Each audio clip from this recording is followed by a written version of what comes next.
हर इंसान की ज़िंदगी में एक मोड़ आता है जो उसकी सोच, उसकी पहचान और उसका भविष्य बदल देता है। ये कहानी है एक ऐसे लड़के की जो खुद से बातें करता था, भीड़ में भी अकेला महसूस करता था, जिसकी आंखों में सपने तो थे मगर बोलने की हिम्मत नहीं थी। पर वो कहते हैं ना, जिंदगी मोड़ सबको देती है, और जिंदगी ने उसे भी एक नया मोड़ दिखाया, जहां उसे मिले दोस्त, अनुभव और एक नया आत्मविश्वास। आइए मिलिए उस लड़के से और चलिए उसके साथ उस सफर पर। यह है नया मोड़। खाओगे? अरे खाओ ना यार। तुम रोज यहीं अकेले बैठते हो ना? डरते हो या फिर अकेलापन पसंद है? नहीं, ऐसा कुछ नहीं है। तो ज़्यादा शोर पसंद नहीं है। शायद सोचते सोचते डरने लगे हो। खैर ये सब छोड़ो, मैं शिकायत हूँ तुम्हारी क्लासमेट। मैं राजन। चलो कुछ नया करते हैं। आज से तुम अकेले नहीं बैठोगे, प्रॉमिस? डी।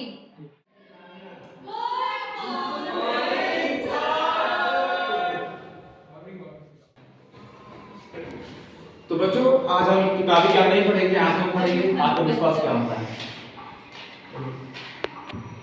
डिग्रियां तो कई लोगों के पास होती है, लेकिन आत्मविश्वास बस बहुत कम लोगों के पास होता है। क्लास आपको बस ज्ञान नहीं देती, बल्कि एक दूसरे से मिलना भी सिखाती है। हे संध्या, कॉलेज की एटीट्यूड गर्ल है, लेकिन दिल की बहुत अच्छी है। हाय।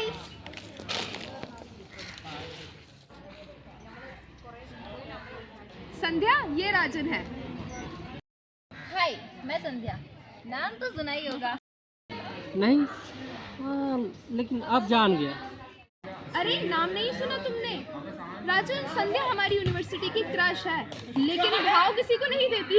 अरे ऐसे क्या बात कर। हंसी मजाक बहुत हुआ, अब थोड़ी काम की बात कर ले।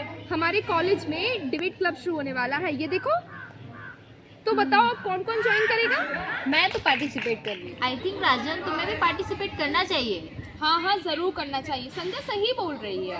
करो राजन। अरे नहीं यार, मुझसे नहीं होगा। मैं पब्लिक में पहले कुछ बोला ही नहीं, मुझे डर लगता है।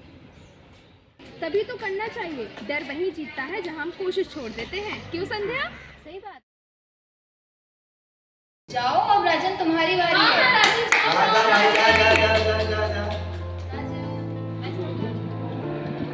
आज मेरा पहला डिबेट है। मैं राजन ठाकुर डर के बारे में बताऊंगा। डर सिर्फ भावना नहीं है, एक जंजीर है जो हमें खुद अपने पैरों में बांध लेता है।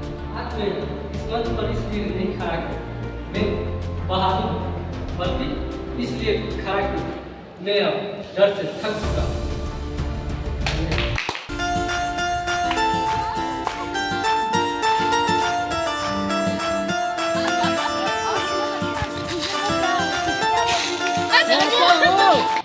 अच्छा एक बात बताओ, मैगी बनाना कठिन है या इश्क करना? मैगी बनाना ज़्यादा कठिन है, क्योंकि देखो उसमें टाइमर 2 मिनट से ज़्यादा हो जाए तो वो आर्ट नहीं अपराध हो जाता है। बात तो सही कह रही है संध्या। लेकिन इश्क तो बिना टाइमर के भी चलता रहता है संध्या।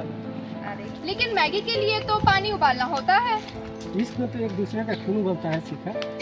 कम से कम मैगी में स्वाद अनुसार नमक तो डाल सकते बिल्कुल हैं। सही। इश्क में तो सामने वाले के मूड पर निर्भर करता है कि कब खट्टा मिलेगा कब मीठा। घर वालों ने उसकी शादी कहीं और फिक्स कर दी और मैं यूपीएससी की प्रिपरेशन करता रहेगा। अच्छा वो वाली दिखा ना, वो वाला। ये देखो ना, क्रिकेट कौन आरसीबी हार गई है क्या? ये तो हमेशा ही हारता है। वैसे कभी सोचा था सिखा कि राजन चुप रहने वाला लड़का इतना बोलेगा? देखो संध्या, चुप्पी तभी तक अच्छी लगती है जब तक जरूरत हो, और राजन अब अपनी आवाज पहचान गया है। हाँ, और अब तो मैं इतना बोलता हूँ कि मेरे रूममेट मुझे घंटी बाबू बुलाते हैं।